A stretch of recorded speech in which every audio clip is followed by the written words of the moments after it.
অনেক দিন আগেকার কথা। কাঁকরগাছি নামে এক গ্রামে শিবু আর গৌরী নামের এক দম্পতি বসবাস করতেন। তাদের বাড়ি মাটির হলেও ভিটেখানা বেশ বড়। উঠানে ধানের গোলা, গরুর গোয়াল চালা, আম গাছ, এই সব কিছুই তাদের ছিল। এই গ্রামের বেশিরভাগ মানুষ জমিতে চাষাবাদ করে নিজেদের পুকুরে মাছ চাষ করে জীবিকা নির্বাহ করত।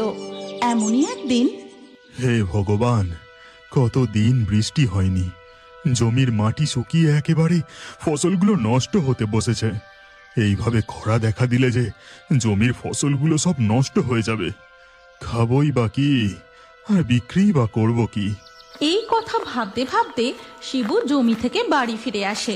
আর শিবুকে দেখেই তাদের ধবলি গরু বুঝেছি বুঝেছি, আর ডাকাডাকি করতে হবে না। এতক্ষণ তুই আমাকে দেখতে পাসনি, তাই এত ডাকাডাকি। দাঁড়া, তোকে কিছু খেতে দিই।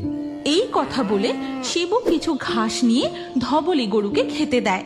তখন শিবুর স্ত্রী গৌরী ঘর থেকে বেরিয়ে